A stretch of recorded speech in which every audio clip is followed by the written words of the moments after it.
Dan il-podcast joffri spazju fejn il-mistiedna jesprimu l-ħsieb personali b'mod liberu u responsabbli fuq suġġetti varji, mhux neċessarjament ikun hemm qbil mal-opinjonijiet tal-mistednin. Għalhekk nistiednu lill-udjenza sabiex tevalwa l-argument miġjub u bl-ebda mod ma jsir attakk personali fil-kummenti. Hija l-intenzjoni tal-produtturi li dan il-podcast ikun spazju fejn il-libertà tal-espressjoni tiġi dejjem imħarsa b'responsabbiltà u b'rispett sħiħ.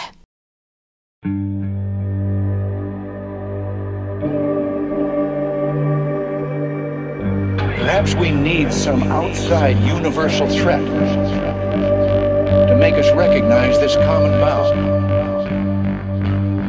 I occasionally think how quickly our differences worldwide would vanish if we were facing an alien threat from outside this world. Grazzi Kit, għal darbohra. Illum ħan diskutu fuq il-paġna Kuntattu fu Malta, illum għetta tajjeb. Kif bdiet il-paġna, Kate? Mela, l-għonet, thank you tal-li arġajt studentni. Mela, il-paġna Kuntattu fu Malta bdiet xi 4 snin ilu, 3 snin u nofs ilu, fawissu jekk musser żball ta' 2020. Jien ma kontx involut fiha, assolutament xejn, qasbis konna fli teżisti. Bdejja ħabib tagħna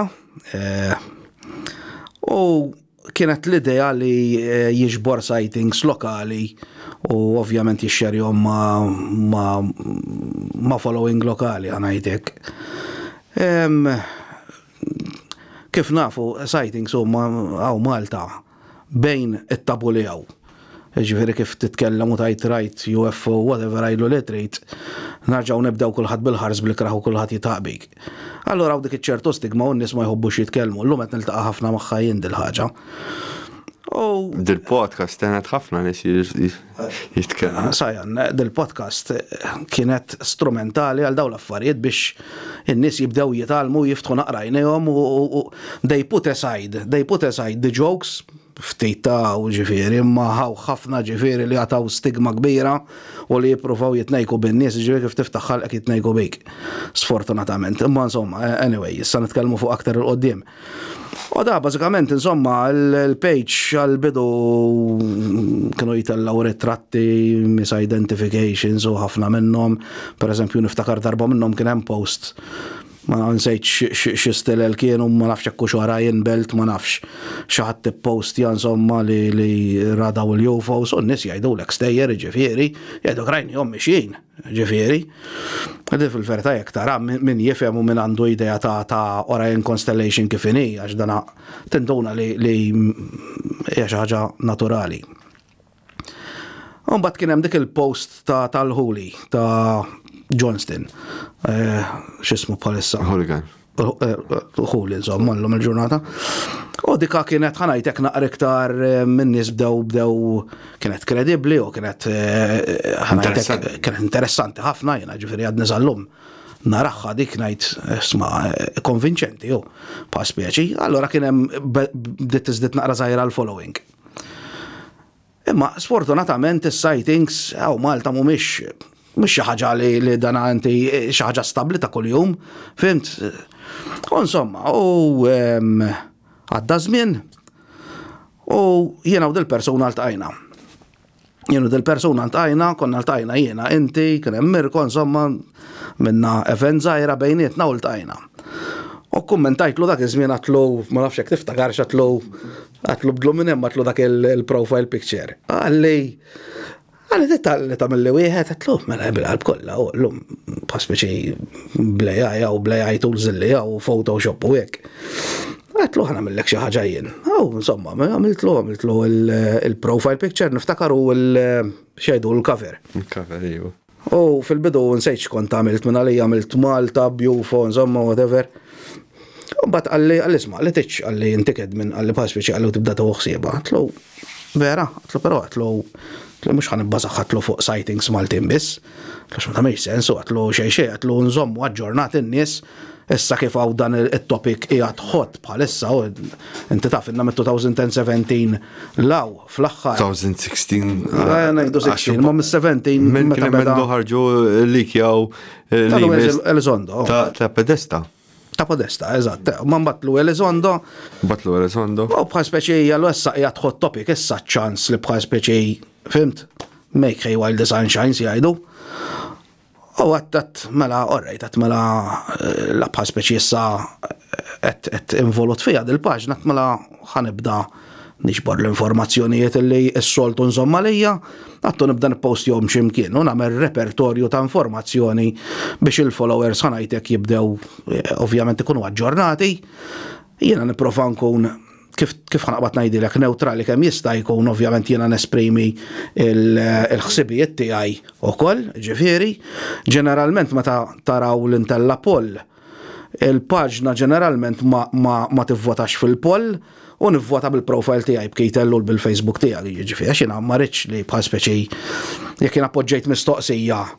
Fimt, jiena rrid in-nies hemm barra l-followers jagħtuni l-input huma u niddiskutu għax hija xi ħaġa healthy, hija xi ħaġa sabiħa. Da ħanajlek f'dan is-suġġett there are no right and wrong answers. Love you insieħ, għax love you inti ma tistax tiġi tajli pereżempju isma' right UFO, imma ħatajli isma' dak huwa minn Mars, tajlek kif taf, rajtlu number plate. Fimt, da kollu bullshit. U daw in-nies li qogħdu jitkellmu bil Galactic Federation u daw il-ħafna razzet li jsemmu bl-ismijiet, ġifieri, u jgħidulek xilbsu, issa jgħidulek xieklu daw ġifieri, u minn fejn ġejjin, ġifieri, u kollu xi jħobbu, u għal xi qed jiġu fid-dinja tagħna x'dawna ovvjament ħafna nies l-idea tagħhom huma li huma extraterrestri għalli jista' jkun. Dejta mhux hekk qed torina. Far more sinister. Far more, jiena lija fl-opinjoni tiegħi personali, mhux il-paġna qed titkellem, jiena l-opinjoni tiegħi personali, jiena lija qed nara li d-dejta atturi li llum qegħdin joħorġu, ma nafx hekk qed l-iskiffa u l-aħħar waħda li kien hemm dil-ġimgħa ħarġu membri tal-Kongress u bdew jitkellmu jintervistaw il-ġurnalisti. Rodriguez ma smajtux. Rodriguez u Luna. It's a national issue. Mhux hekk, it's an international issue, mhux national issue, it's an international issue. Ma da n-nies, il-film Don't Look Up. N-nies ma jirdukx tħares. Sawa. Il-fenomenu jidher li hemm xi ħaġa, irridu nammettu li din hija xi ħaġa li qiegħda tiġri, li hemm xi ħaġa stramba. Però ma nistgħux noqogħdu ngħidu isma' dawn extraterrestrials, dawn hekk. Inti by exclusion tibda telimina ċertu affarijiet. Sewwa, jiena ma naħsibx li huma extraterrestrials, jiena Keith-Ellul u qed ngħidha quddiem il-kamera Keith-Ellul ma naħsibx li huma extraterrestrials. Nista' nkun waqgħet għannejk, jiġifieri jgħaddu 5 snin oħra u nkun waqgħet għannejk. ħadd ma jaf xejn, irridu nkunu hom li ngħidu ma nafu xejn. Jiena fl-opinjoni tiegħi dawn huma aktar sinister. Interdimensional, forsi dak li fil-ktib ta' Jacques Vallée, Passeport Magonja, naħseb kulħadd kull min qiegħed intis f'dan is-suġġett sama bih joqraħ. Cosmic Trickster.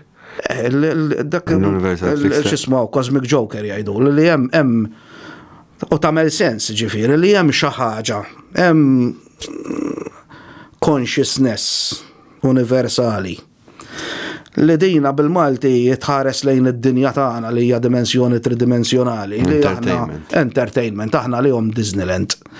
Issa, tajli għalihom għal min qed tirreferi. What's in a name? Ħanarġa' ngħidilek what's in a name, inti sejħilhom Anġli, jiena nsejħilhom Demons, dak isejħilhom Aliens. Jien nassoċjah bħal dak il-film Monsters. Monster High School. Proset. Monsters Inc. Jew Monsters High School. Monster High School minn għalija. Niftakru tal-Pixar. Ejja, tal-Pixar. Tamel sens, dak li kienu Monsters Inc. kien jgħaddi minn ġobib. Ejja, minn ġobib. Proset. Ħanajlek ma stajx tispjegaħ aħjar. Xi ħaġa hekk jien naraħħa u fakkartni ħammu narġa' naraħ dak il-film għax fakkartni fih. Proset. Proset, ekku. Jiena hekk naraħħa, jiena naraħħa li dan l-ewwel nett hemm element ta' din jitnejku bejna. Dal-fenomenu qed jitnejjek bejna. Qed jidher il-ħafna nies taħt sembjanzi, taħt ġbijat differenti. U ħanħu l-okkazjoni ħan ispjega xi ngħid li l-ħirsa m'għadhomx għalija jiena l-ħirsa ma jeżistux, imma jeżistu forma differenti u tkun unika għal dik il-persuna. Għax batuli qalu li x'issa ma jeżistux il-ħirsa. Le ma jeżistux, ma tistax għalija mhux ħanaqbduhom hekk. Ma meta tajti ħirsa, għax inti qed tuża l-kelma ħirsa, l-kelma Maltija pura. Għax kollox ħares Malta. Ma ħares huwa ghost qed tajt inti. Il-ghost għalija huma apparitions li jista' jkun triggered il-moħħ ikun kapaċi jaraħ. In a way, ma' żmien forsi tlifna xi ħaġa li m'għandniex narawhom. Ifhimni, hija xi ħaġa m'iniex xjenzat u m'iniex antropologu, ma il-bniedem kapaċi jara minn 440 kilohertz sa ma nafx kemm xi 440,000 megahertz. Ma narawx kollox. Ma narawx kollox u nisimgħu l-istess ħaġa minn għalija minn 20 megahertz għandhom 20 hertz, sorry, sa 20,000 megahertz. Ġiri dan ara xi spektrum hemm. Xem li aħna maħniex naraw.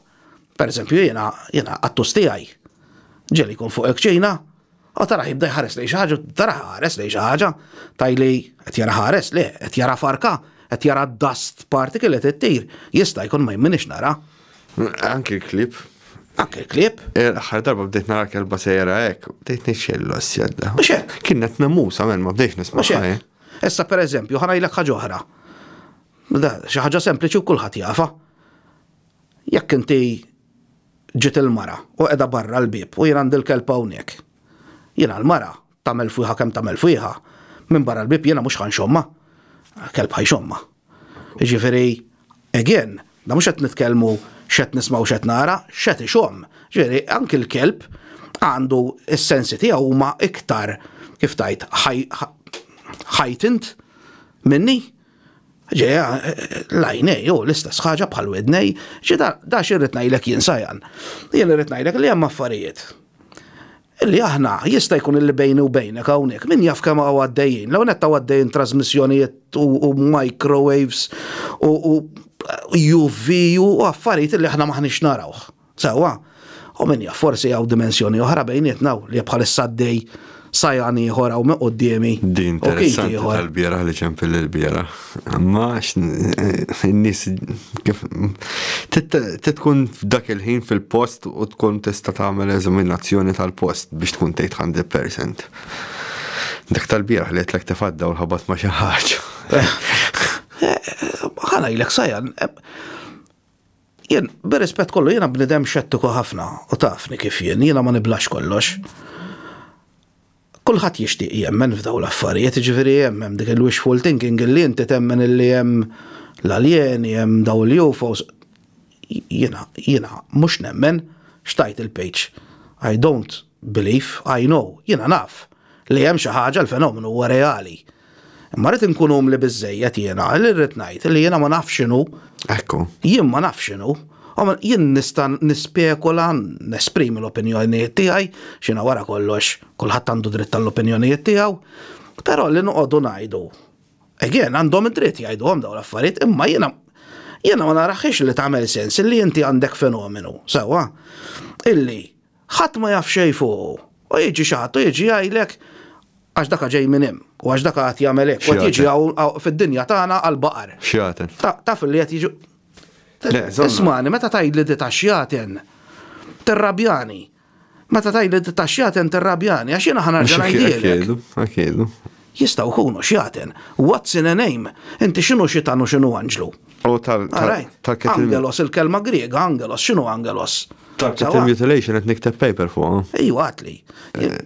Taf l-idea tiegħi fuq il-cattle mutilations, jien ma nemminx bihom. Ma temminx bihom, orajt, imma ħantik xi ħaġa fuq xi taħseb. Is-sagrifiċċju tal-ħaruf. Iva. L-istess ħaġa. Right. Iva, naqbel miegħek.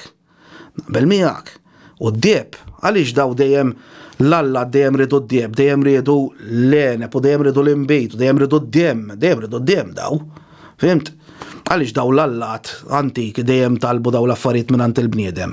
Iwa naqbel miegħek. Għax forsi il-fenomenu ġi u ħada l-affarijiet u għamel daw l-atti u l-bniedem qed jipprova jirreplikaħ biex forsi dak iż-żmien jerġgħu jiġu dawn l-alla. Joġbu biex jarġa' jiġi, biex jarġa' dik l-idea li miexi għalija jiena. Ħanajlek, hemm ħafna strings, hemm qaqbuta kbira. Illi meta tibda tara the big picture, ġifieri ma teskludi xejn, u tibda tagħmel 1+1, kollox jibda jagħmel sens. Jiena ma nemminx bil-cattle mutilations, għax jiena l-ewwel nett jekk daw qed jiġu għall-baqar, kieku m'għandniex baqra waħda fid-dinja. Sewwa, kieku ma fadalx baqra. Kemm il-baqra jieħdu waħda f'sena, jieħdu ġiex baqar f'sena, jieħdu 10,000 f'sena. Ħadd iffidja ċiviltà inti, nagħmlu mod ipotezi di. Li ku daw kienu ekstraterrestri, għażu għadin jiġu fid-dinja tagħna għall-baqra. Diċajta ta' qed ngħid. Ġejjin għall-baqra. Daw, immaġina daw, għandhom ċiviltà x'imkien, SCT, whatever, għajdela li trid. Da mhux baqra jridu. Kemm titbaqar. Ma mhux biex jiklu l-baqar, dik il-problema. Ara, jien wasalt għall-konklużjoni li daw jieħdu sampling ta' x'aħna nieklu. Immala. Biex naraw x'aħna nieklu. Biex jistudjawna. Eżatt. Ma jistudjawna daw ħanini da. Jiena kont nagħmilha, ħanejlek xiex kont nagħmilha, kont naqbad eżempju l-ikel tal-pakka galli, sawa kultant żmien, u kont narah x'qed jieklu. Fimt jekk x'qed jiklu għalla xejri jew mhux xejn jew xillos jgħidulu sunflower jew jekk qed jiklu dawk in-nuts. Fimt? Mbagħad tibda tinduna tibda tgħid tara da qed imur iktar għan-nuts u hekk, fimt? Issa jien ma kellix biex nanalizza n-nutt, imma daw naħseb li għandhom biex janalizzaw il-baqra. Fimt x'irid ngħidlek? What is the use imma? Fimt? Din l-istess argument tal-nuclear weapons. Għandek l-Alzheimer's. L-Alzheimer ġej mill-medka u mala biex ifejquna mill-Alzheimer, ifejquna mill-Parkinson, ifejquna mill-kanser, ifejquna mill-Mart. Hemm ħafna. Jekk huma kapaċi ifejqu l-kulħadd. Taħseb fl-interess tagħhom dawn li jfejqu l-kulħadd. Ma tantx nista' nitkellem fuq, imma ġiġa tajtna affarijiet żgħar. Pereżempju, il-fenomenu jfittex ħafna nies li jaħdmu l-għalaq. Min ma naqbilx miegħek talaqqas. Għax ħafna nies jaħdmu fl-għalqa, jien naħdem fuq computer. Ejwa, ma tinnaċa, sa nispjega. Iċ-ċansis li jiġini l-jufo ma t-taqati għaj x'inhuma. Kieku kont fl-għalqa. All right, 24 hours. Ħanara forsi xi darba ħanara l-jufo. Ma tajtniex ċans ngħidlek danaw. Ejja ngħidu li l-fenomenu jfittex l-iktar nies li jaħdmu l-għalqa. Sawa? U għandu interess fuq x'aħna nieklu. U x'inhu jagħmel il-bidwi fl-għalqa. Fimt x'irid ngħidlek. Issa, minn stejjer li għandi, eżempju, l-ewwel ma jaħarbu fil-post huma qtates u l-insetti. Ma jibqgħux fil-post. Dik xi ħaġa li ħadd ma jgħidilek hemm barra fuq dawn l-affarijiet. Fl-ma se insettajt għax ma fimtix. Ma jibqgħux fil-post. Ġifieri jekk pereżempju jekk kellem sinjura li qalt li daħli l-orb ġol ċina, kont qed tiegħek dik. L-ewwel ma telqu huma qtates u l-insetti. Fimt, ġifieri n-naħal sparixxew. Ma kienx hemm naħal iżjed. U qtates sparixxew kollha mill-post. Għal dejjem ġifieri? Le, dak il-ħin. Dak iż-żmien, dak il-perjodu. Xi ġimgħa ma kienx hemm la naħal u xejn. Għadha tassa biex tara n-nemel u hekk ġifieri. Le, għax di kien hemm kellha qtates kienet toħroġ titma' qtates kuljum u li kell ma bdix jikluh qtates. Sawa? Jekk ra torb nimmaġina l-qattus ħajibżaw ħajħarab le. Le, dat nitkellmu ġranet qabel. All right. U mbagħad marret ġiet tifel tagħha qalt lu murejt il-taħdejhom ġifieri fl-arqa ta' ġenbhom jekk ra xi qtates jew sab xi qtates mejtin jew xi ħaġa u qallu anke n-naħal telquli. Ostra, u issa tnifmek. Fim x'irid ngħidlek. Issa jiena naf b'każ ta' cattle mutilation imma daw Malta li qed tajt. Ejja, ma nistax nespandi fuqu. Imma kollox jgħid ġo kif naqbad section fej anki l-Madonna deret hemm. Ġo dal-post fl-antik. Fim x'irid ngħidlek. Jiġifieri huma jassoċjaw ir-reliġjon ukoll, imma din mara peress li din fera moderna, orret anzjana, għalt li Madonna għalt li ma nafx jħsibtu ta' barra minn din id-dinja. Fim x'irid ngħidlek jiġifieri n-nies qed jibdu t-terminu wkoll. Għax di ma derilix il-Madonna. Fim? U hemmhekk fl-istess post jgħidu li deret il-Madonna li tajt inti. Ftit il-bot minn hemm. Ma nafx jekk tafx bih il-każ qed jaħrab li jismu. Ma dak milux ix-xerejtu fuq il-page, kiteb ktieb The UFO of God. Di le, ma tafx bih? Le. Qed nipprova niftakar x'ismu ta' Steve nsejt. Da bażikament Amerikan insomma jgħix ġo kif qed tajt inti ġifieri taf ħafna minnhom ġo eli ikbar insomma il-bot minn cities. U dana darba minnhom kien qiegħed fishing trip insomma u ra UFO biex ma ntawallekx ra UFO. Għandu kun ra 3 UFOs xi ħaġa kienet ra 3 UFOs u kellu missing time insomma. U dan il-hitchhiker effect dik li nitkellmu fuq għajna u inti s-soltu baqa jiffollow jaħsad dar ġifieri daw l-affarijiet baqa jiffollow jaħsad dar baqgħu jaraw orbs, daqqa ħomor, daqqa ħodor, daqqa blu. U ngħidu kollox daqqa jkun ħafif u daqqa jkun persistenti. U da liħ huma benevolenti. Fil-fatt il-ktieb semmih UFO of God u minn għalija l-cover għandi ktieb. Il-cover hemm xi ritratt ta' Ġesu minn għalija u Kristu whatever x'inhu minn għalija minn ix-ċert. Għax dan jgħid li huma anġli li qed jiġu biex jgħinuh. Darba minnhom jgħid illi ra statajli mhux għax qed nemmnu, tifhimniex jien qed ngħidlek x'hemm miktub f'dan il-ktieb. Li dara barri ġej jiġri għalih u dal-barri sparixxa kif wasal qudiemu u ra mara. U the typical Madonna, ġifieri b'sab il-blu, kif naraw l-istorja ta' Fatima u daw l-affarijiet. U jsejħilha the lady ma jsejħilix Mary u jsejħilha l-Madonna u whatever, u ma nafx tgħidilha Holy Mary. Da jsejħilha the lady. Dak kellu xi nies mistednin u rawa wkoll dil-Madonna u għajdilha li trid din il-mara. Jiġifieri il-fenomenu huwa stramp. Li kultant stramp ħafna li kultant nibda ngħid jien li jew huwa kapaċi jipproġettalek images ġo moħħok. Sewwa jew jista' jkun jipproġetta images vera lillum qed narawhom illum qed narawhom illum jagħmellek 3D projection ġo s-sema rajniha ġo Ċajna sa xi ftit ta' xhurilu għamlu 3-dimensional projection u hawn min qed isejħilhom Project Bluebeam pereżempju li għad ikun hawn fake invasion li juruna li jisma' għanna ġew l-aljeni biex jattakkaw id-dinja, biex ikonna common enemy u narġaw ninaqdu u ħafna minn dan il-bullshit insomma u mbagħad ikun hemm one word order, il-one word order mhux tiġaqed hawnhekk insomma. Ma naħsibx li taħdem xorta. U mhux hekk mhux ħataħdem, mhux ovvja mhux ħataħdem. Ifhimni tantx taħlef ta' ġifieri, ma għax hawn nies gullible ħafna ġifieri. Ħajlek jiena ġieli fuq il-paġna ġili tista' timmaġna inti li lek jibbombardjawk. Jibbatulok trolls. Ħanajlek jiena trolls sajan. Jien m'għandniex nagħti kasu. Jew jekk inkun buldata tajba noqgħod ngħaddihom kamin. Speċjalment dak tal-fletert. Jiena ħanajlek ħaġa waħda sajan. Il-paġna kuntat UFO Malta, right, huwa safe place. Għal min irid jiddiskuti b'serjetà il-fenomenu. Jekk ġejt biex tiblaw f'sormok, hemmhekk mhux postok, u ħanajdilek ċara ġifieri ngħidha lil kulħadd. Jien m'hemmx laqas yellow card, jien red card m'għandix, yellow card ma noħroġiex.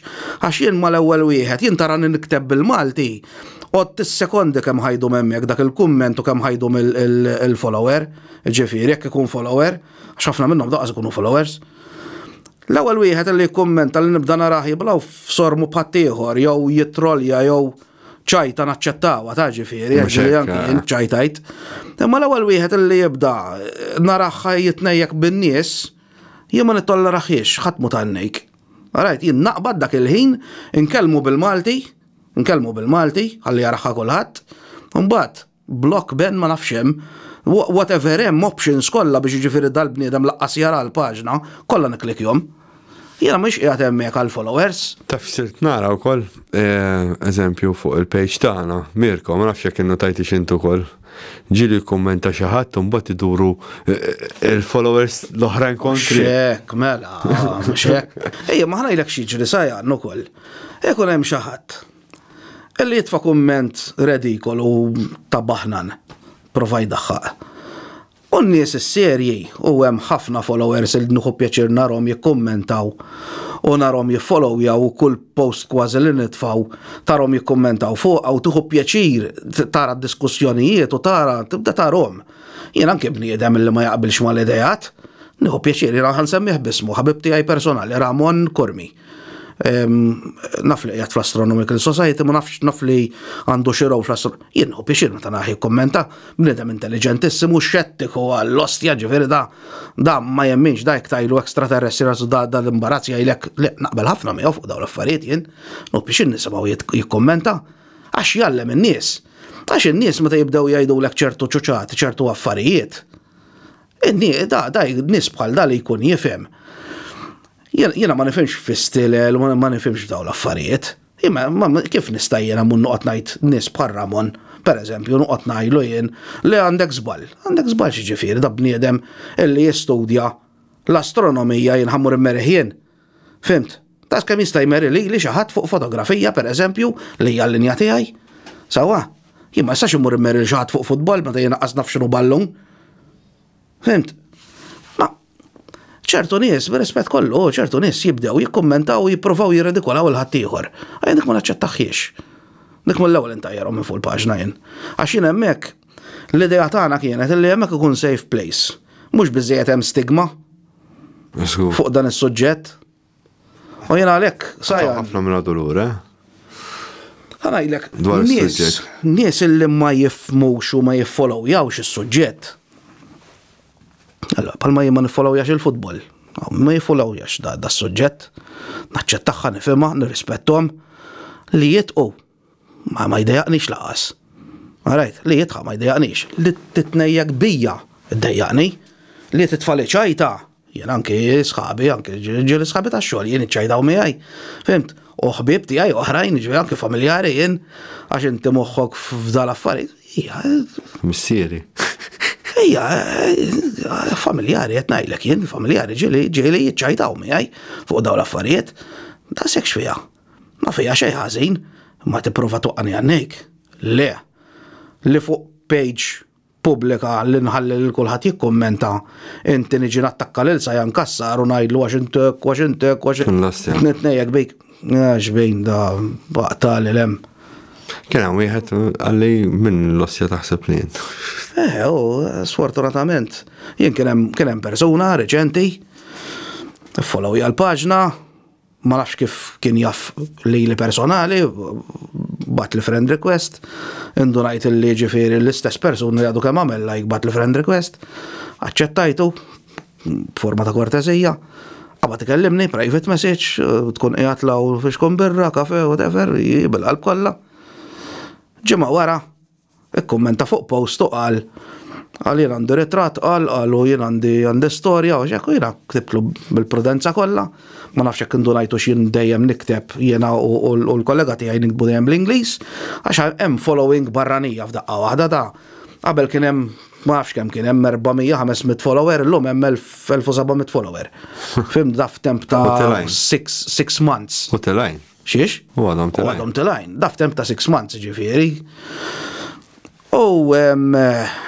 Għatlu, do you care to share your story? Għatlu even anonymously, sarilu l-kommenta faw publiku, għatlu even anonymously għax aħna nirrispettaw l-anonimat ta' dak li jkun, xina nifhem.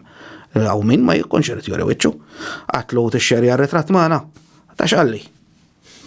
Għalli jena baħnan, għalli ħanna xerja ħmijak, għalli biex tamil profit minn fuq. Profit. Xi profit t-tamil? Xi profit t-tamil minn fuq. Losset namlu. Xi profit t-tamil minn fuq.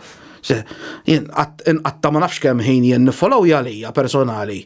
U noqgħod nieħu ħsieb nikteb u nagħmel u nitfal post tal-ħadd ieħor mhux biex nagħllem ta' mhux jien biex nagħllem ta' biex in-nies ikunu jafu x'inhu jiġri. Jien mhux qed tinfittex ta' jiena qed tifrankar ħin noqgħod infittex. Ħatli fil-fatt inti. Għax jekk inti ħadd tagħmel repożitorju sewwa, mela ħanibdew minn hawn il-paġna fiha repożitorju ta' sightings lokali.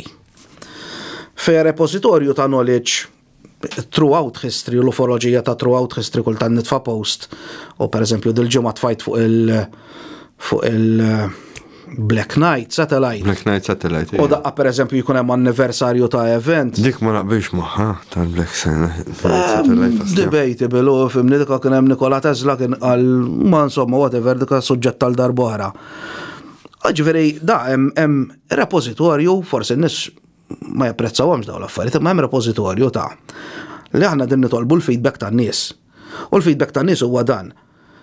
Jekk jiena ħanajlek ħansaqsik fuq din il-mistoqsija ngħidlek isma' minn fejn taħseb li ġejjin daw il-UAPs, UFOs. U nibda nagħmel l-options extraterrestrials, hekk. Sfortunatament xi ħaġa li ma jafux in-nies u ħanajda il-Facebook pages, il-polls ma tistax tagħmilhom minn fuq laptop, minn fuq computer, tagħmilhom fuq mobile. U l-qasa ħallik tattaċċja stampa. U sirt naf reċenti li page ma jħallikx tagħmel tażel option waħda u laqqas il-follower iżid. Għaxina ma nkunx irridhom jaħsbu n-nies ġifieri jiena tfajt lek 5 options u dawk 5 options biss hemm, jista' jkun li jiena forsi nsejt xi ħaġa. U tiġi inti tiġi tajli daw ġej minn taħt il-baħar u ngħidlek l-ostja sajja ninsejta. Fimt? Għalhekk nistieden in-nies jiktbu fil-kummenti u mbagħad inżidha jien għax ma jħallihomx il-followers iżiduhom. Ara grupp ħallik tagħmel multiple choice u anki żid, imma page le. Page le. Ġiedi xi ħaġa li forsi n-nies ma jkunux jafuhom. Fimt jiena dittini page l għandi, il-page ta' kuntatt li tiegħi tal-kollega tiegħi u għandi paġna tiegħi ovvjament tal-fotografija. Ġifieri naf minn għandu pages jaf jifhimni x'innajt. Il-followers jibatu, Rapporti, Jibatu, sajjan, ġili jifqaw li. Imma ħanajlek ħaġa interessanti. Jiġu in clusters. Tajli xiġifieri. Tiġik ġimgħa u tirġivit minn rapporti. Tiġi xar. Ma tirċivi xejn. Ma tisma' minn għand ħadd. F'daqqa waħda kien hemm ġurnata minnhom fejn kelli 6 rapporti u tibda. Orajt, ikun hemm min jgħidlek isma' rajda u jkunu Starlink li kelli nagħmel post up jgħid għad tisma'. Dawk il-bżieża. Aħna rajnihom. Pereżempju dak il-bżieża kienet sighting tal-ġendi. Dawk wara xulxin. Meta rajta jiena u niftakar battom lil Mirko wkoll għax Mirko bħali speċi. L-ostja. Anke jien għadt l-ostja, jien forma ta' salib hemm. Ma mbagħad meta tibda tiżżumja u l-Photoshop u pa' speċi tibda tkabbar u tagħmel u tara tanalizza naqra l-pixels u hekk tibda tindota tajt bżieża. Per eżempju, misidentifications. Ħafna misidentifications. U drones. Ħanajlek ritratt, sajjan. Ritratt, bħalma kommentajtlek il-bieraħ fuq post minn li tfajt inti. Dak jien ħattu. Inti ħattu? Skużani, ma konx naf ħattu inti. Imma, ħalli nipprova nispjega xi ħaġa żgħira għal min ma jafx u ma jifhimx fejn jidħol. Dak screenshot mill-video. Ma video dak. Screenshot. Ma anke video li ħattu bil-lejl inti ikun hemm slow frame rate. Mhix dak. Inti dak rajtu. Ta' bil-lejl. Ta' dawn nieżel rajtu dawn nieżel. Lejna il-bieraħ rajt wieħed forma ta' triangle. Triangle?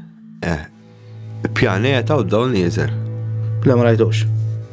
Issa. Ma rajtux. Imma jiena li qed nipprova nispjega hija di.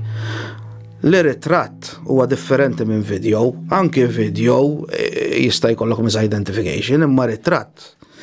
Jekk inti speċjalment tkun tħattu bil-lej u inti l-kamera tiegħek jew il-mobile tiegħek ovvjament ikun qed jiġbed qed automatic, sewwa, x'ħajamel? Ħajollilek l-ISO tas-sensor full on. Jiftaħlek l-apertura beraħ biex jidħol dawl kemm jista' jkun u ħajislow jgħalek il-shutter speed biex jidħol iktar dawl. Għax dana il-kamera ħad tiġi dara mal-ħajt u tajlek isma' dat jipprova jiġbed ritratt u dawl biżejjed m'għandux, Mirko qed jifhimni x'innajt.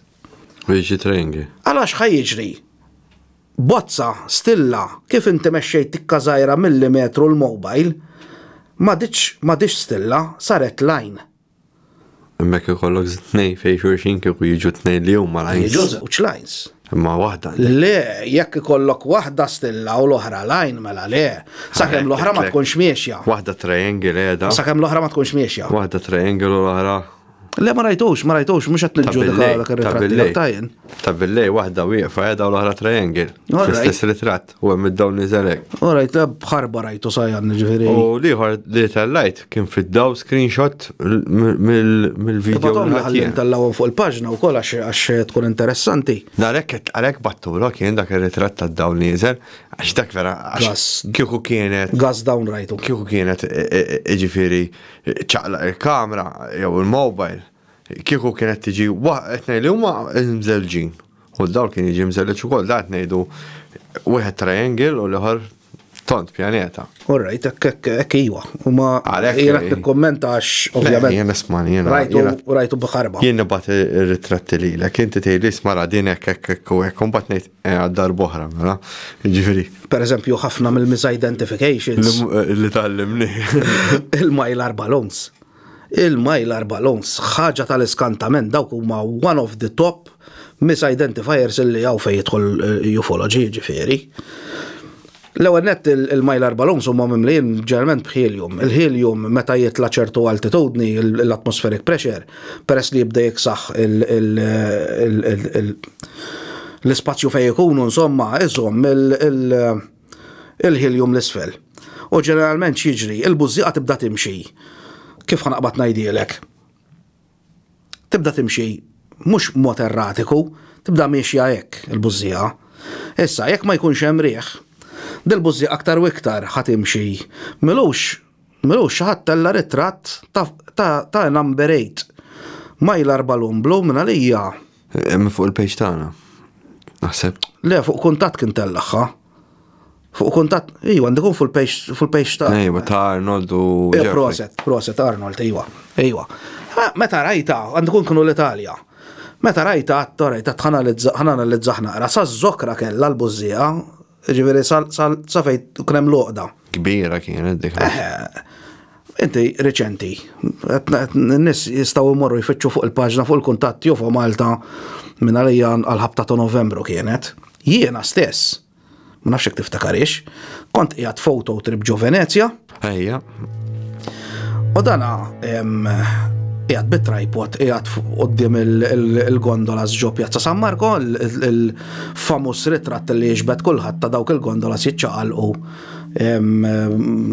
Venezia warajja insomma whatever qasna fejn jiġi hemmhekk.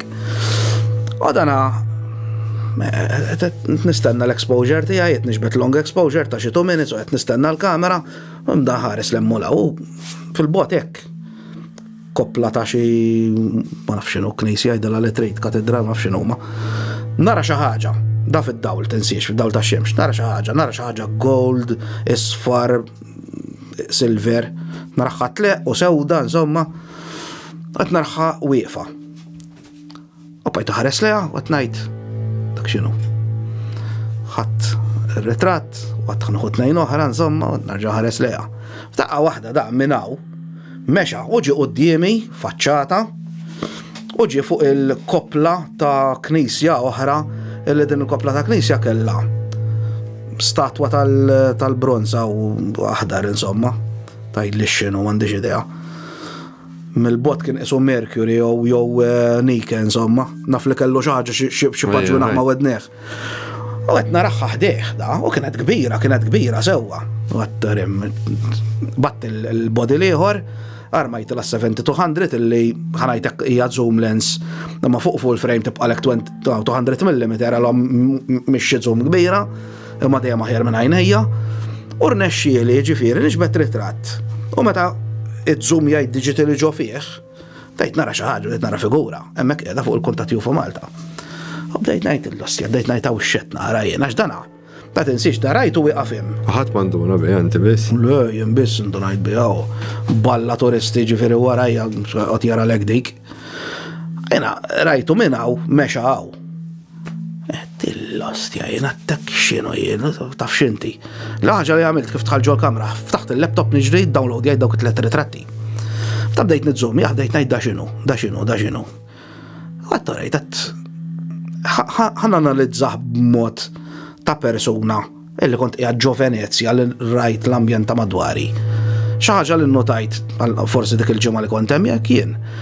kulħadd għaddej bil-mylar balloons. Tfal kemm tara biżibilju mylar balloons. Kien hemm waħda sa tripod il-baħar kienet tfal għannaqra laqtet li tripod għannaqra ma tfat li xi tripod bil-kamera b'kollox il-baħar. Xi dan mylar balloons għal minn ma jaf daw il-foil balloons mamlin bil-helium. Taru xi kox minnu. Miljuni rajta ġifieri nies għaddejjem bihom ġifieri ta' minn bitlieta minn berba minn kollha kbar u kollha ġifieri sew tar xi cluster minnhom. Interessanti. Ma tfajtu fuq il-kuntatt UFO Malta, in-nies, wow, in-nies. Għajna bdejt nitlob il-feedback tan-nies. Għadda żmien, u jien ovvjament jiena dak ma klassifikajtux bħala UFOD anomalous type. Imma klassifikajtu bħala xi ħaġa kurjuża li toħloq diskussjoni fuq il-paġna. Normalment li jisa jellyfish. L-ewwel ħaġa li għatli inti kif orajtulek inti niftakrek tajli għatli propja jellyfish. Għatli kisu l-UFO ta' Nope. Eżatt. Mela għadda żmien, fast forward, x'qed jiġri bħalissa Jeremy Corbell ħareġ dan il-jellyfish, famuż jellyfish UFO, li ikkommentajt fuq il-paġna wkoll fil-fatt fajt żewġ posts għad-diskussjoni tan-nies. L-ewwel nett il-video ta' Jeremy Corbell, law li ġillikjat li likja Jeremy Corbell, insomma, inġibet b'kamera li ġeneralment issiba imwaħla ma' drones jew surveillance per eżempju towers. Ġifieri mhux minn xi ħaġa avvanzata militari. Mela xi ħaġa avvanzata militari din hija bażi. Sawa ġifieri da qed jgħidu. Basic kamera. Le, mhux basic. Mhux basic. No, le, dana it's an infrared kamera, ġifieri tkun magħluqa ġo jekk forsi Mirko jkun jista' jitfa' superimposition tal-ritratt il-qoddim meta jeditja. Dil-famuża kamera ħanajlek xi semma eżatt.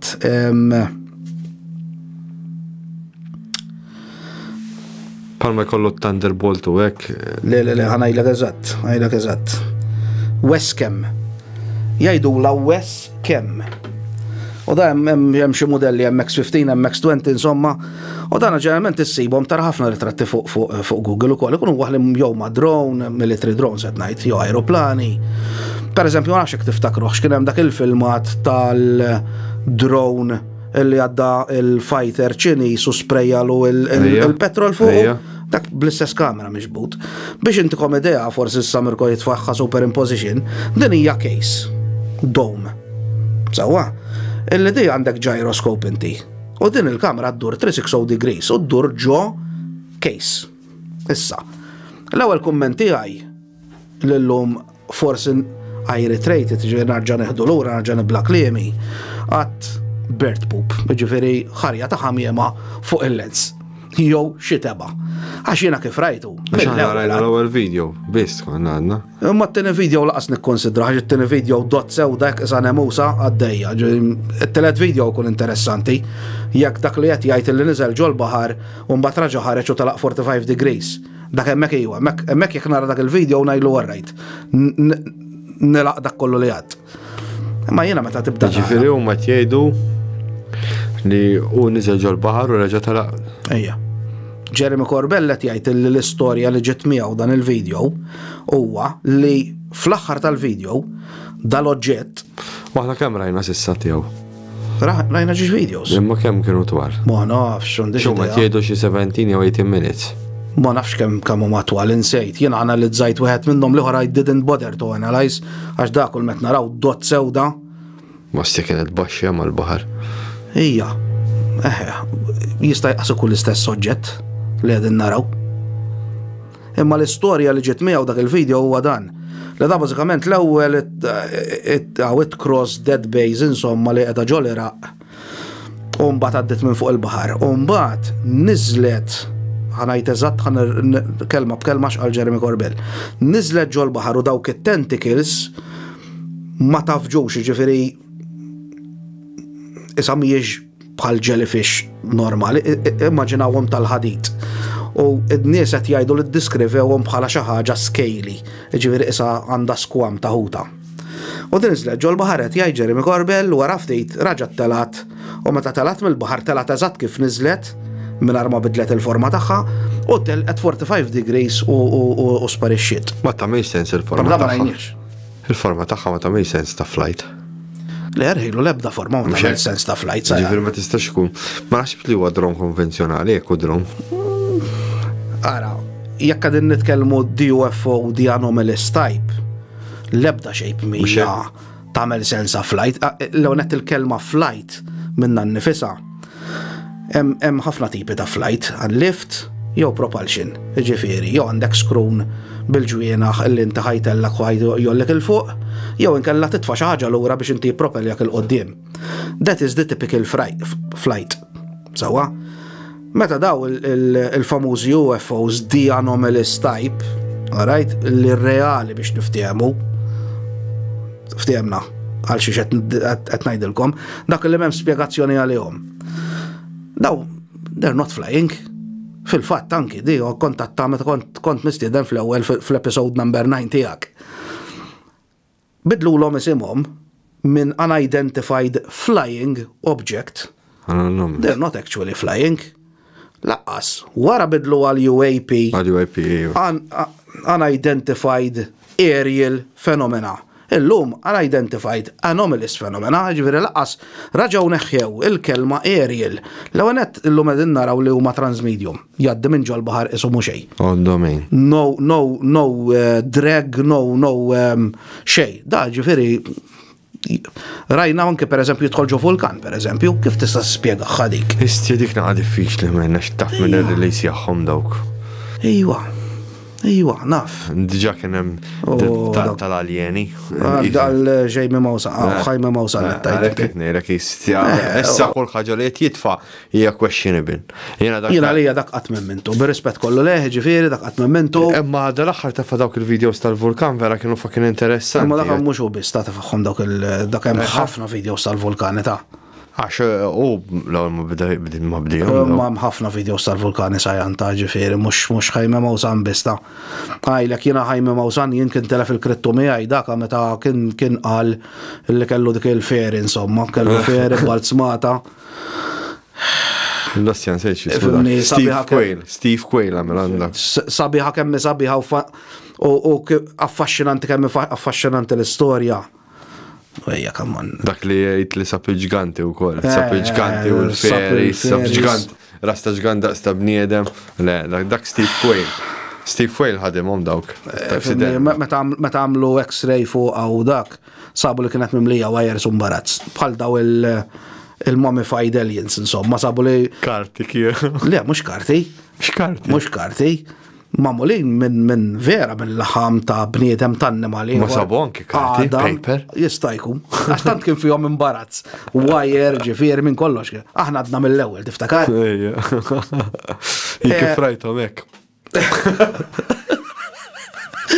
Setaw kellhom naqra iktar fantazija u għamluhom aħjar, konna nagħmluhom aħjar. Imma insomma. ħanaġa naqbad lek fuq il-jellyfish UFO di ta' Jeremy Corbyn. U libsuhom ukoll. Sa libsuhom, ejja. Meta rajta jien il-jellyfish famuża jellyfish UFO tibda taraħ, lew net rajniha. One dimension dit miexja. Jiġifieri di bdiet miexja mingħajr ma ddur, jiġifieri it wasn't spinning on its own axis, pereżempju hekk. Bdejna narawha hekk. Allura jiena bdejt ngħidilha isa teba fuq l-outer casing, l-outer lens tal-kamera. Għall-ewwel bdejt ngħid, meta analizzajt il-video sewwa, hemm biċċa żgħira ta' ġifieri split second fejn tara dan l-oġġett jew għajlu li trid. Iduru jarġa' jagħmel hekk. Split second hemm jagħmel hekk. Allura attat mela leħija għandina mhijiex teba'. U inti taf li għandi naqra kuntatti l-emmuna u dak kien hemm persuna u batli u għalli isma' li 99% għalli dawn huma mylar balloons. Għat paspeċi tagħmel sens. U dak għalli huma mylar balloons ta' żmien lejt tal-Musulmani. Jiena la ħaġa li għamilt Google jgħid EID, mylar balloons. mort fuq images, balla ritratti ta' clusters of mylar balloons, shape ta' mura, shape ta' stiller, shape ta' bżiza normali t-tondijaw. Jek tiġbidhom silhouette jiġi sul-istess. Da' sekku proset. L-ewwel ħaġa li għamilt fajtu fuq ritratt minnhom fuq Photoshop.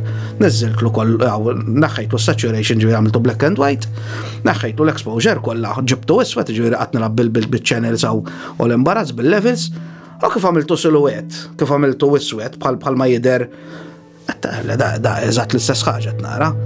Meta joqogħdu jgħidulek waqt il-video joqgħod jespjega sa Jeremy Corbell għal ġieħna ġifieri jiena joġobni ħafna.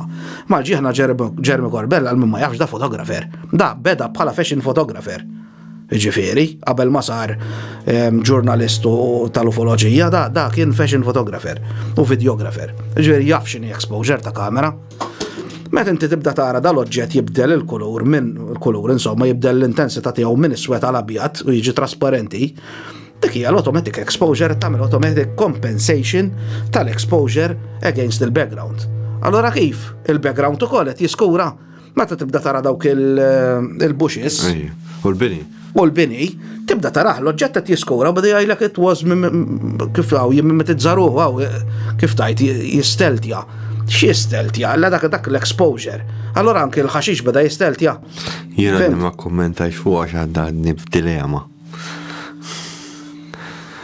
Ara dak film dak interessanti wkoll. Dak l-orb sawda. Dak fucking interessanti. Il-mogul mosu l-orb. Le, mhux il-mosu l-orb, dak li ġabu l-aħħar niżelek u għadda minn ġorwi, dak kien fucking interessanti. Questionable? Questionable ħafna. L-aħħar frames kien questionable x'inhi għaddijek għax. Ara ħanajlek, meta ma jkunux from reliable sources daw it-tip ta' videos. Dak qalu li drone beda jiġbed insomma full HD dak 4K beda jiġbed. ċar kristall, jiena stiljajtu dak il-ritrattu tfajtu fuq il-page ukoll u kabbartu ġifieri u enhansjajtu u xarpenjajtu ġifieri naħħajtlu n-noise bid-denoise tal-Photoshop bl-AI illum denoise ġifieri naħħilek. Meta bdejt nanalizzah ir-ritratt, bdejt ngħid da x'inhu. Xi ħabbat imma isu hemm logo u jekk qed tinduna again dimensjoni waħda rajna tiegħu dak il-ballun, jiġifieri jekk il-ballun ħalli forsi jifhmun in-nies. Dak il-ballun u dik il-sticker għajda li trejt biex niftehmu ħadra li kellu mal-ġemp hawnhekk. Fl-ebda ħin ma rajniha hekk u fl-ebda ħin ma rajniha hekk. Dejjem rajnih dimensjoni waħda, ġifieri mexa fejn mexa, dejjem hekk bqajna narawh. Allora mbagħad qed ġalek x'taħseb, tibda tgħid x'inhu. Fimt. Imma jek daħal daqsek f'dettall l-ostja ma dawarx naqrax kieku biex ħarablu dak id-dettall. Ma nafx, ma questionable. Ma nafx questionable ħafna, ġifieri dana jista' kollox questionable nifhem. Mhux kollox questionable, fimni. Dana jiena għalhekk ma naqbilx ma dawk in-nies li joqgħod jgħidlek dak UFO ta' u tmerih kemm tmerib u jgħidlek dak UFO, ajwa UFO. It is a UFO, vera. Unidentified flying object. It doesn't mean it's coming from space. It doesn't mean it's extraterrestrial. U tix toqgħod tajli dak huwa interdimensional u dawn l-imbarazz kollha. It is unidentified. Ma tistax tispjegah. Alright. Hemm affarijiet illi huma vera illi aħna jiena ngħid għalija fid-dinja tagħna u l-bniedem għadu mhux kapaċi jagħmel. Mela allura nikklassifikahom taħt anomali u nasal ngħid. Alright, nasal ngħid illi huwa hemm fenomenu li qed jiġri vera, għax dana mhux kulħadd huwa ħarajtek qed jiġġennen u mhux kulħadd qed jimmaġina u mhux kulħadd jiġifieri qed jara l-UFOs kullhom kien, hemm fenomenu li huwa vera li jiena naf li hemm għax jiena rajtu u inti tafa l-istorja tiegħi.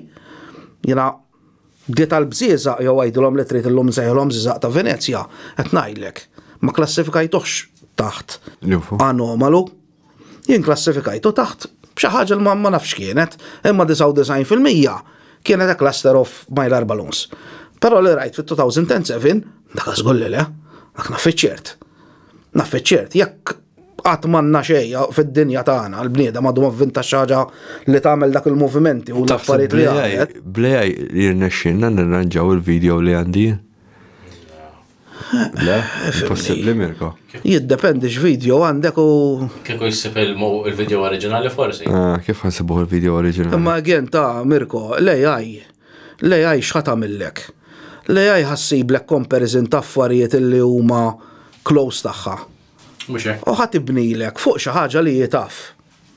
Sewwa, ġifieri inti tippretendix li di inti Da bħalma bdejna ngħidu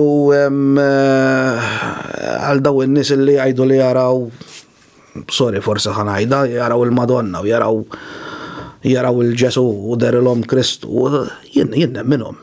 Jien minnhom li raw xi ħaġa. Mhux bil-mod konvenzjonali. Forsi ma nemmenx il-kulħadd, imma hawn min wara xi ħaġa iwa. Imma ħanajduha kif inhi.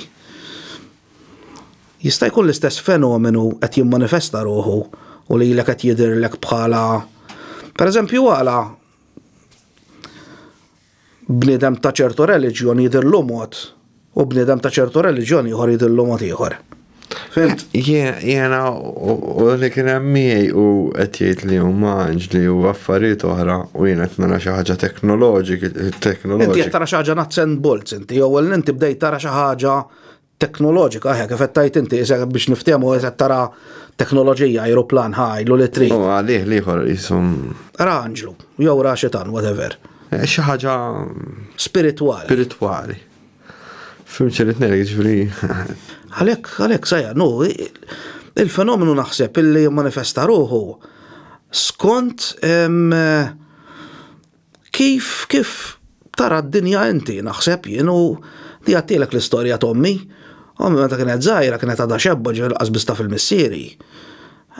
Miskina ma kienx taf tispjegaha aħjar u nifhimha. Rat il-qamar aħdar nieżel quddiem il-bib tagħhom. Quddiem il-bib tagħhom ġifieri kienet qed tilab maħuta quddiem il-bib.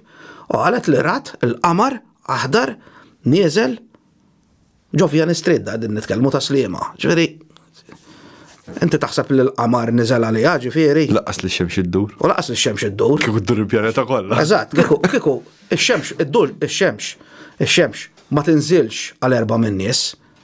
Alright, ix-xemx tinżel għan-nies tad-dinja kollha, kieku erditna, kieku ħarqitna. Li jista' jkunu żewġ affarijiet. Mass hysteria bħalma bdejna nikkommentaw dal-għodu ma' David Paċu ma' Jeremy Camilleri, jew mass hysteria li it's possible, jew inkella UFO. Iktar dawn huma żewġ affarijiet possibbli huma hysteria 85% u l-oħra 15% li jista' jkun UFO, imma li x-xemx daret u niżlet għal 4 min-nies dik hija 1000% impossibbli. Dak iż-żmien kellhom iċ-ċans jinvestigaw iktar. Imma llum il-ġurnata rafu li jisma' daw ħallu impatt radioattiv allura anke dak iż-żmien sewwa bħal David Pax 100% naħseb li kien jaf li seta' jimur u jeżamina l-ilma naħseb jien ma nafx, jew forsi ma ġitu f'rasu jew hekk. Fimni, għalfejn pereżempju taħseb illi jekk tibda tagħmel 1+1. Inti qed titkellem fuq il-kas tal-Girgenti. Jekk tagħmel 1+1, dak l-ilma u qed tajt radioactive forsi kien jinnaf ngħidu kien hemm sighting ta' UFO. ħantik a second ġifiri x'naħseb jien ovvjament. Nagħmlu mod kien sighting ta' UFO, llum il-ġurnata din nisimgħu li meta jidher UFO kun hemm xi naqra radioattività, llum il-ġurnata it's common knowledge. Jista' jkun iċċarġax dan l-ilma b'radioattività u forsi b'xi mod kien ħanajtek kif ejjaq xi affarijiet. Minn fejn għaddej l-ilma kien hemm dan l-impatt u allura meta jgħaddi l-ilma jkun ħafif ir-radioattività. Eżatt, kien ħafif radioattività, allura kien ifejjaq. Ixek kollok luġieħ inti bil-radium, dak iż-żmien kienu jirreklamaw radium bħala painkiller. Ma konx tafa. Ma konx tafa. Per eżempju kien hemm wieħed kien jilgħab il-golf u kien hemm tabib urnalu radium. U għabad jixrob da radium bida jħossu tajjeb u kien qalu tħox iktar minn xahar minnu da. U da baqa' għaddej sena sieħa u wara xi sena u xahrejn hekk bida jsofri mill-ġilda ta' qal u hekk infatti fl-aħħar qabel ma miet kien waqalu x-xedaq kollu. Bir-radioactivity. Bir-radioactivity. Radioactivity poisoning. Le, jina li kont ħanajlek l-oħra hija naf li forsi off topic, ma dal-aħħar smajtkom dejtu titkellmu fuq tal-mirakli u mhux mirakli. Jien nemmen bil-mirakli. Nemmen bil-mirakli, jiena nemmen li l-bniedem huwa kapaċi ifejjaq lilu nnifsu. So mind over matter, jien nemmen ħafna biha dik ġifieri. Issa ktajli minn fejn ġejja din is-seta ngħidlek ma nafx, ma jien il-bniedem huwa xi ħaġa potenti ħafna. Jien naħseb li l-moħħ huwa l-akbar quantum computer li jista' mhux hekk. Pereżempju jiena ngħidlek ħaġa oħra, aħna tafx dejjem ngħidu aħna we are transmitters and receivers. In large groups, sewwa, meta taqqat ħafna mħuħ flimkien, hekk bdejna ngħidu mass hysteria, dawna kienu kif tajt pre-indoctrinated b'ċertu affarijiet, għal inti mort hemmhekk qed tistenna l ħatara xi ħaġa. Sewwa, jiġifieri nemmen li hija mass hysteria, u jiena naf illi il-problema li għandi jien taf x'inhi li f'dak iż-żminijiet dak ix-short span ta' dawk it-3 snin kienu fucking ħafna sightings, għandi ta' Arnold, tiegħi, għandi ta' ieħor ġej naħdu recording dal-waqt. Taf meta kien dak iż-żmien? Bejn 96 u 98. Għaw Malta ġew irrekordjati l-iktar numru ta' sightings fil-1977. Fil-1977 iwa niftakara. Dik għax kien hemm l-ikbar rapporti minn Birkir Kara l-Pjetà l-Belt. Proset. Ta' meta kien hemm UFO aħmar fuq quddiem u ħafna UFO jiġru warajh. Pereżempju wieħed mill-isbaħ sightings u tfajtu fuq il-page u ssibuh fuq YouTube illum ma qiegħed fuq il-page ukoll. Għajn Sielem Għawdex. The Triangle. Dak kont battulek jena. Dak jena li one of the 2011 jew 12. Ma niftakarx minn għalija 12. Ma daka video ġifieri ta' kemm sfortunatament mhuwiex ta' kwalità tajba. Miħor aqwa. U ma nistax insibu. Kien hawn xi professur kien qed jinvestiga il-tempi għaw Malta u waqt parti waqt rejf ġifieri fis-sajf qed nipprova nfittxu minn jekk xatt jisibu hemm barra jibgħatulna. U pratikament kien hemm qed qabad kamera ħares il fuq u tara dit-triangle. Emmi għad kien hemm professur b'xaru twila. Nagħmel taħti kieku. Ingliż. Emmi qed jiġifieri fuq YouTube isibuh. Jien li nixtieq ngħid anke minn qed jarana hija li aħna il-paġna Kuntatt UFO Malta din jiena u l-kollega tiegħi Umberto ħbib tiegħi aħna l-lejm tagħna hija li krejajna a safe place għal daw in-nies li b'serjetà jridu jiddiskutu u jixxerjaw l-idejat tagħhom. Apparti minn hekk, jekk xi ħadd jara xi ħaġa anke ma jkollux video jew ritratti jrid jgħidilna storja, nifhimni da mhux sensazzjonaliżmu ta' ġifier mhux qed aħna maħna neħdu xejn minnha jiena xogħol nieħu. Fimt jiena għax nagħmilx passjoni għax. Kieku ma m'hemmx Mirko miġnun daqsi. Mhux hekk. Sa Mirko xettiku għalla ma jemmem xejn dak. Dak Mirko ma jemmem xejn. Ma s-suġġett huwa sabiħ, s-suġġett huwa intriguing, s-suġġett huwa intriguing. Jekk hemm xi ħadd li jixtieq jaqsam anke storja magħna, ġifieri jibgħatilna privately għandna anke l-email ġifieri kuntattjufomalta@gmail.com. Tista' tibgħatilna ġiet taqqas iridu nkunu nafu x'ismek jekk ma tixtajdilna x'ismek ma jinteressanix. Jekk tixtieq nittegjawk bil-qalb kollha. Fimt?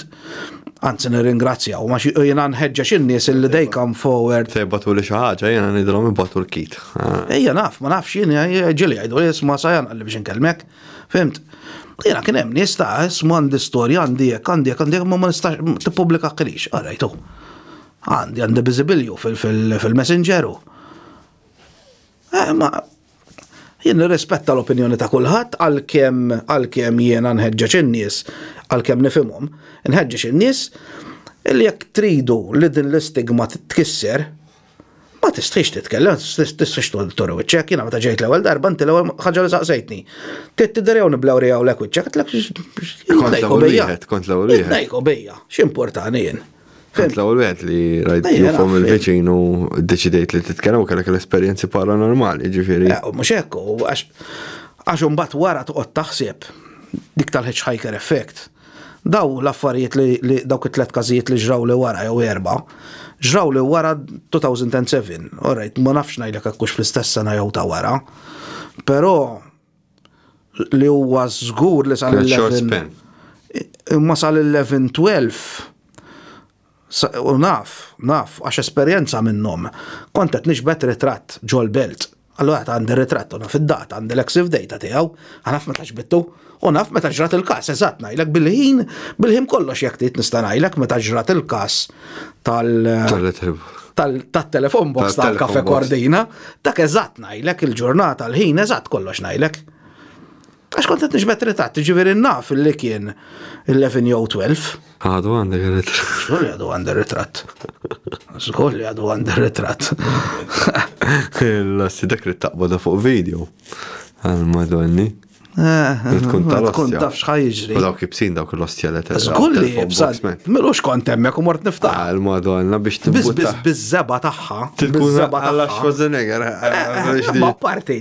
Biż-żeba parti l-molla. Biż-żeba tagħha u f'dik is-sħana kien fis-sajf. Iż-żeba tirtab u teħel. Dik iż-żeba taż-żejt. Anti anke biex tinqala tik tismaħħa tagħmel tik. Qabel kienu jintużaw iżjed, allura ma kienx kun daqshekk xort taqbad subbajja tagħmel tkun żgħir tfal żgur ma jafux ġifieri. U riċenti indunajt li hemm letterbox ħdejha. Kont insejt għal-letterbox għax di oħra. Aħna noqogħdu nirrakkontaw stejjer li ġrawilna. U inti tibda tajt li żgur telefon box weħedha u siġra jkun naħlef li telefon box u Batlek wieħed rajta fuq il-comment kien għalek le mill-letterbox. Xaħat kien jaħdem Caffè Cordina u li għalli li anki u marawa kemm il-darba tiġri jekk dik il-ħaġa. Ġifieri jiena stess li esperjenzajta bil-biża stess il-letterbox insejta. Issa di qiegħda l-letterbox u telefon box. Ġieli għalhekk qed ngħidlek in-nies jibdew jirrakkontaw stejjer.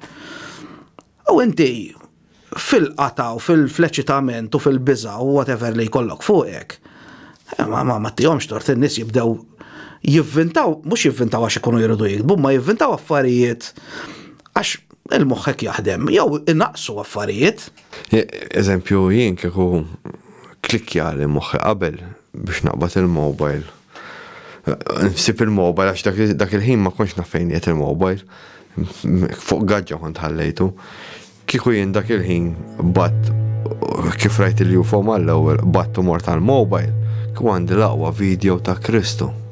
Ma kif tkun taf sajan? Ma għadx inċaqlaq il-kamra. Kif tkun taf? Imma għax kont aljenat minnek bajt nħares leħis, nħsat minn. Mux hekk. U moħħi ma setax jipproċessa qasna Inti tafa ta' Jeremy Corbell u Colm Kelleher kienu qegħdin flimkien u raw UFO.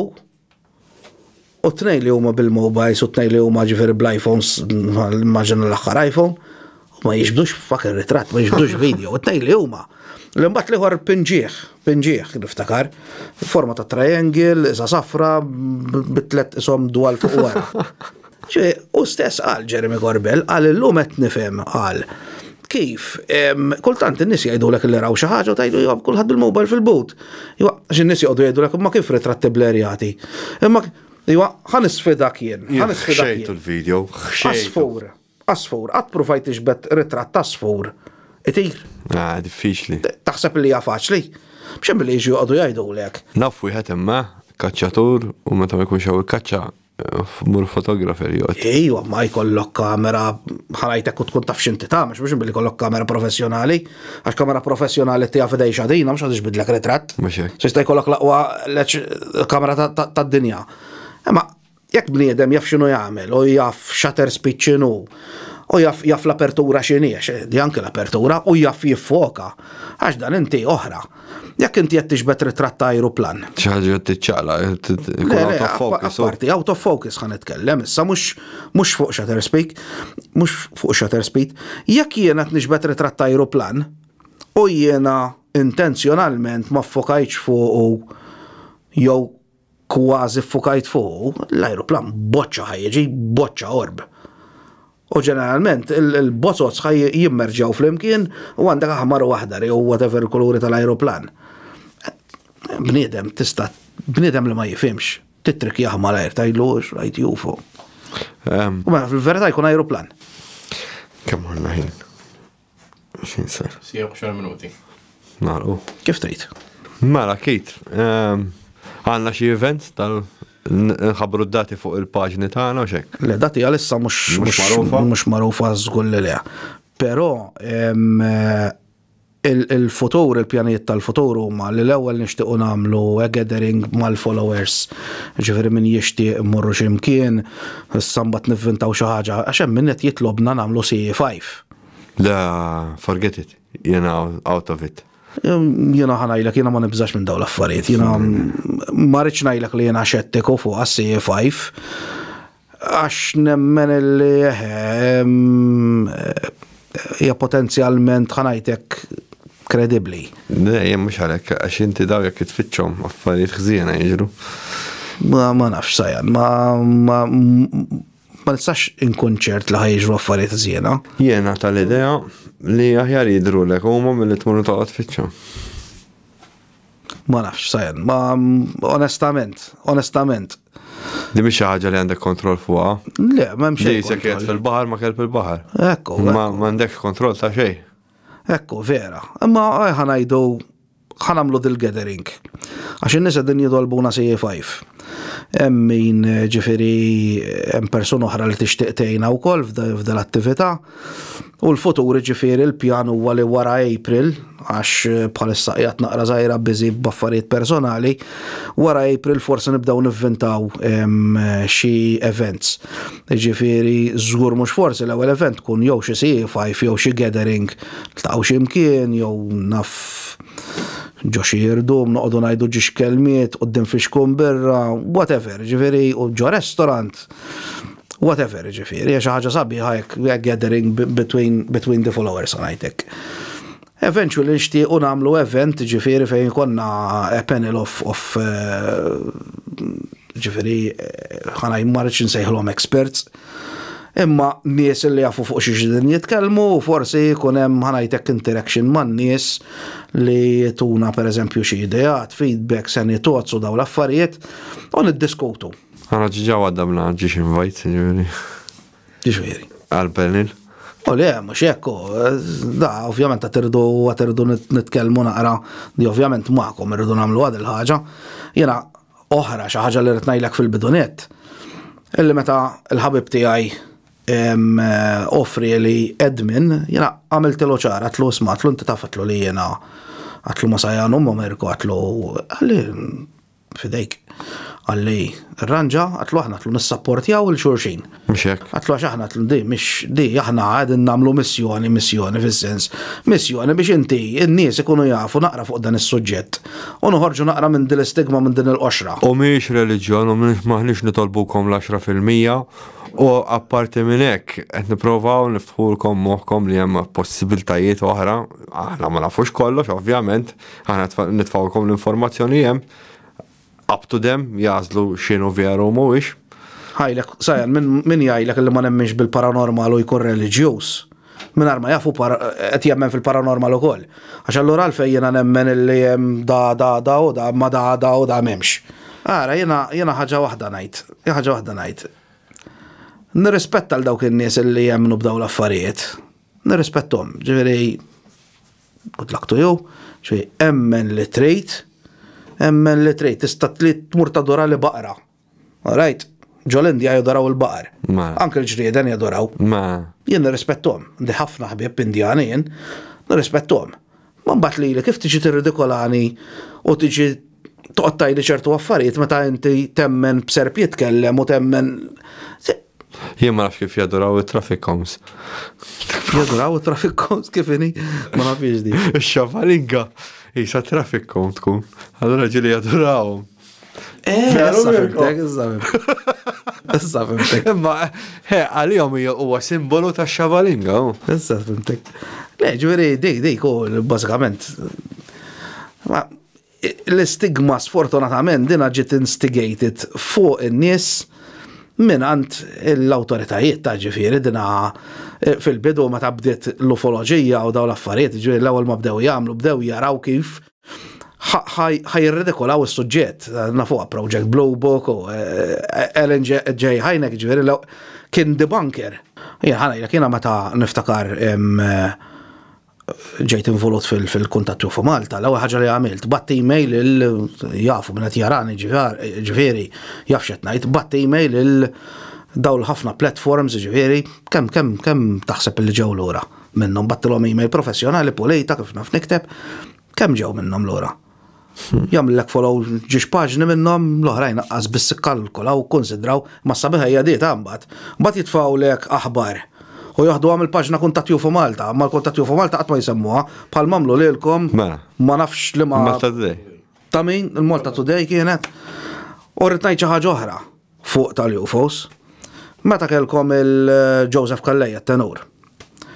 Ħaġa li niskanta hija di li jiġi jitkellem Kemm nalla kienu minn ħanek ta' biex. Ija, dik ġejbija. Jiġi jitkellem hawnhekk Joe Borch, the man in the street, alright, mux ġveri Joe Borch, the actual person, Joe Borch, the man in the street, għawnek, u jiġi għajlek affarijiet fuq UFOs, palmet najtien għallum. Għax darba rajnijom daw, ġew xerjawom fuq media soċjali oħrajn, ġi, Calleja, u f'daqqa wahda splodew, kullħat jixxer Joseph Calleja għalek. Ġveri, Joseph Calleja għalek, alright.